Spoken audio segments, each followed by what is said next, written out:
Hey guys, it's Eric from D&E the Garage here. As you see here, I got my 2004 Subaru Forester. Now, I actually just sold this car. It will be leaving us within the next hour. I'm moving into a 2010 Chevy Traverse. If any of you guys ever had one of those, let me know. Let me know what you guys think of them. It's my first time with a Chevy 7-passenger SUV, so let's see what happens. But I'm here to show some of the tips and tricks of my Subaru Forester that I did over the time I've owned it. Now, I've owned this for 6 years, and I truly did enjoy driving this. You've seen Doug and I take this to the junkyard a lot, and we put probably about 140,000 miles on it. Did a lot of work, a couple motor rebuilds and stuff like that, but truly was a good car. To start off, you can kind of see them in here, is that I did these guys. These are 45 watt equivalent 45 watt LED lights that I bought off Amazon. They're called K-Wells, and they were really easy to install.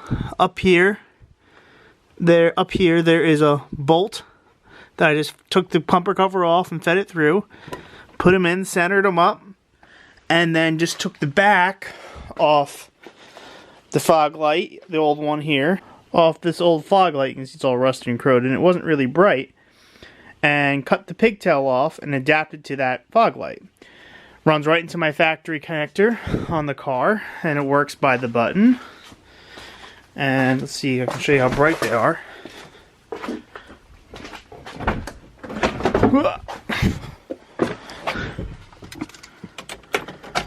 You can see them on up there. They are extremely bright. Love them on the highway. Great mod I did. Cost me maybe $40, not even. One of my other mods that I did was a junkyard pull. I added an auto dim compass mirror. Now that cost me about $27. And you can see there's this wire up here. That actually runs up behind this console. And the plug for everything to power it up is already there. All you need to do is pull the mirror and the plug and the wire, and you're good to go. And you got an auto dim mirror, and on those drives on the highway makes a world of difference. Let's see, what else did I do this car? Oh, the big thing. Now, I'm gonna open my windows here. Hold on. Okay. Now, for you lovely Subaru owners out there, you guys know that you get wind noise right here on all the frameless Subaru doors. That no matter what model you have, between almost, I would say, 95 to 2008, I think. Forester, Legacy, Outback, you know, they have the frameless doors. And going down the highway, you get horrendous wind noise.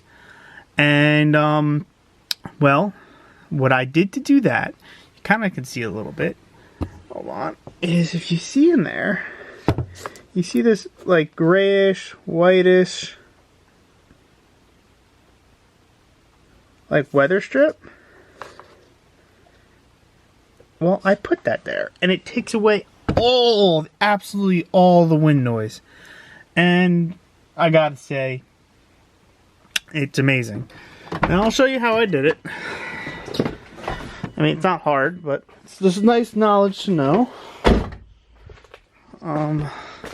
Here's a weather strip I bought. You can buy this pretty much at any Walmart or Home Depot or Lowe's.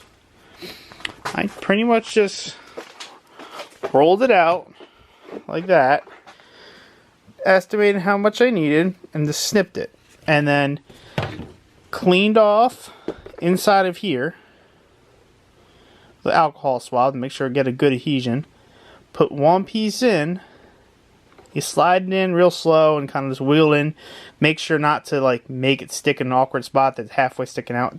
Take your time when you're doing it, and then when you're done, just take your thumb and go in there and push it down, because you want to squash down, because it's a little too thick. Because I get probably the 3/8 thickness. You can get a little thinner, but I wanted to make sure it got a good seal.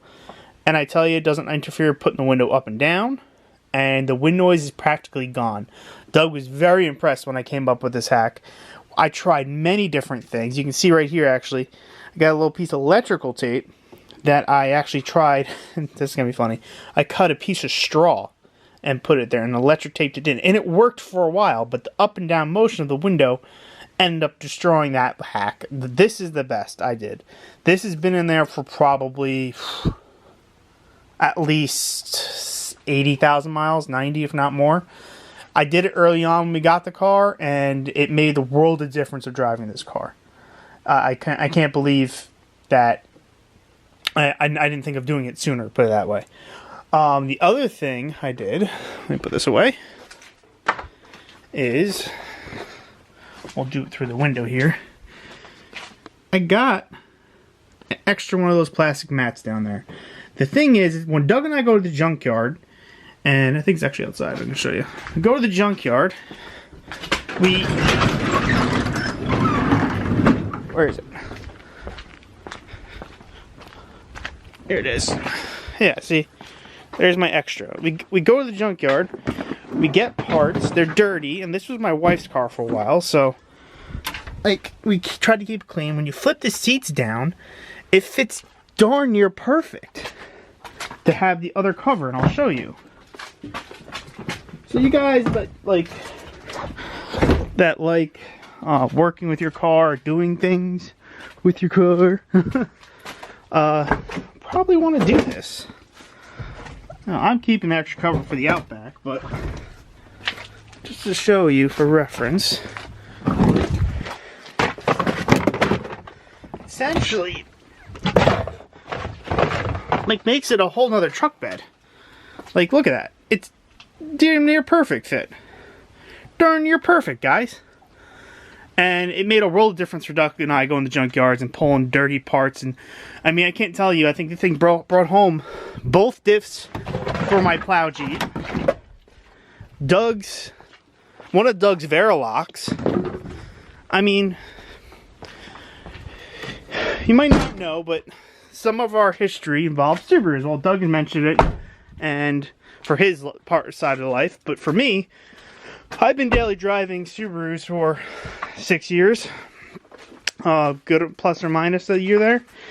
And I can't tell you how much I do love them. Great in the snow. Good gas mileage for an all-wheel drive car. But they're small. And that's one thing, the biggest downfall is they're small. The other thing which I do on these, I don't know if I have it around.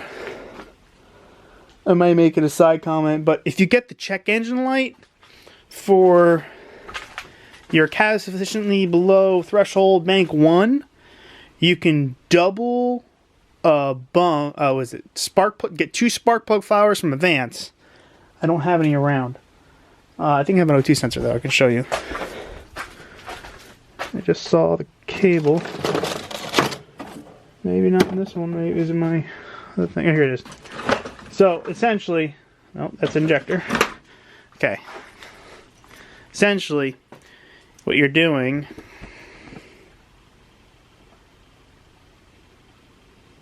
is taking 2 spark plug fowlers and double stacking them onto this. They screw right in. You just make sure you have a little bit of a hole in the bottom of the last spark plug flower to get some exhaust gases through, and screw it right into your catalytic converter and put the plug back in, and that code will go away.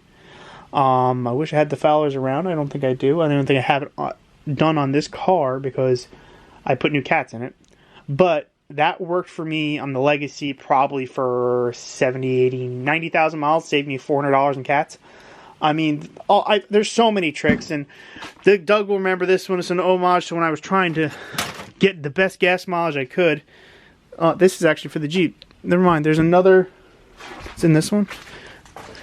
No, oh yeah, it is. Okay, right here. Trying to get the best gas mileage. Oh, that's another tips and trick there.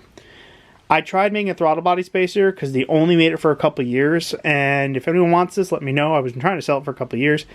I couldn't get it to work properly. I don't know. So I had a weird setup on my Forester. Doug agrees that basically a lot of people do a lot of weird things in these Foresters, try to get power and stuff like that. And Only thing that I've ever done on this thing that seemed to work well was leave it alone. I put a K&N drop an air filter in there and left it alone. Some people take this whole horn off and then run a little PVC pipe. I've done that. No, doesn't work right. I mean, we've almost died at lights trying to launch in my old Legacy on our road trip. So, yeah, I can keep going, guys. You got any questions, comments? Let me know down there. This is a quick video, down and dirty. I was getting rid of the car and had to just tell you a couple of things I used to do on it. But this is D&E in the garage, and we be out. Say goodbye to Warren Beatty. See you later, car. And y'all have a good night.